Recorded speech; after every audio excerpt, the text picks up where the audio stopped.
కౌలు రైతు సంఘాల సంయుక్త కిసాన్ మోర్చా ఎస్కే ఈ రోజు ఎందుకు ఎంచుకున్నామంటే వాస్తవంగా పిలుపు నిన్న ఆగస్టు 9 అంటే మన భారతదేశంలో దోచుకొని మన భారత ప్రజల్ని తీవ్రంగా అవమానం చేసి బ్రిటిష్ వాళ్ళకి వ్యతిరేకంగా సాగినటువంటి గొప్ప ఉద్యమం అయితే నిన్న ఆదివారం వచ్చింది. నిన్న ఆదివారం కాబట్టి దేశంలో ఉన్న కార్మిక సంఘాలు ఎస్కేఎం 9వ తారీఖు పిలుపుని 10వ తారీఖు మార్చింది. అందుకే ఈ రోజున దేశవ్యాప్తంగా వందలాది కేంద్రాల్లో అన్ని రాష్ట్రాల్లో కేంద్ర ప్రభుత్వ కార్యాలయాల దగ్గర అలాగే నేషనల్ హైవేల మీద రైలు పట్టాల మీద ఈ కార్యక్రమాలు జరుగుతున్నాయి. క్విట్ ఇండియా ఉద్యమం అనేది బ్రిటిష్ వాడికి వ్యతిరేకంగా భారతదేశంలో సమస్త ప్రజానీకం అన్ని మతాలు గొప్ప ఉద్యమం. ఈ ఉద్యమంలో వేల మంది చనిపోయారు.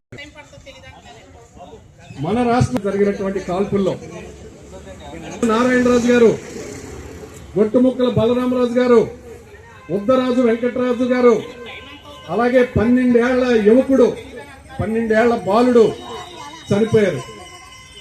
వారందరికీ ఈ నివాళులు అర్పిస్తున్నాం. అలాగే దేశవ్యాప్తంగా జరుగుతున్నటువంటి క్విట్ ఇండియా ఉద్యమం, ఈ జైల్ భరో కార్యక్రమానికి అందరూ కూడా సహకరించమని విజ్ఞప్తి చేస్తున్నాం. ప్రధానమైనటువంటి కోరికలు ఏమిటి అనుకున్నప్పుడు ఆ రోజున నరేంద్ర మోడీ ప్రభుత్వం ఎర్ర తివాచి పరిచి స్వాగతం పలుకుతాను. ఇంతకంటే సిగ్గు చేయడానికి విషయం మరొకటి ఉండదు. ఆ రోజున దేశాన్ని దోచుకుంటున్న బ్రిటిష్ వాళ్ళని వెళ్ళగొడితే ఎవరిని పంపండి, ఎవరిని పంపం. ఈ రోజు దేశవ్యాప్తమైనటువంటి కార్యక్రమం, దేశవ్యాప్త కార్యక్రమం అండి ఇది.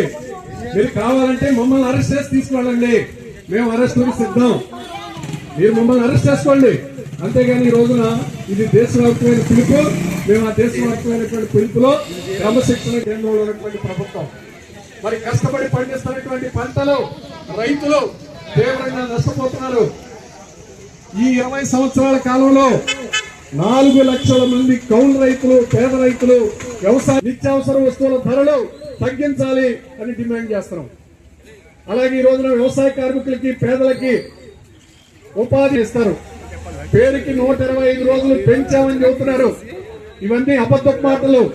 ఎందుకంటే ఆ పథకానికి కోతలు పెట్టి రాష్ట్రాల మీద భారం పెట్టి 125 రోజులు పని ఎలా చూపిస్తారు? వాస్తవంగా 2 పని కల్పించమని దేశవ్యాప్తంగా జరుగుతున్నటువంటి ఉద్యమం. అలాగే ఈ రోజున వస్తున్న వేతనం 2 కౌలు రైతులు అన్ని రాష్ట్రాల్లో కూడా రైతుల యొక్క కష్టాలను గాని కన్నీళ్లను గాని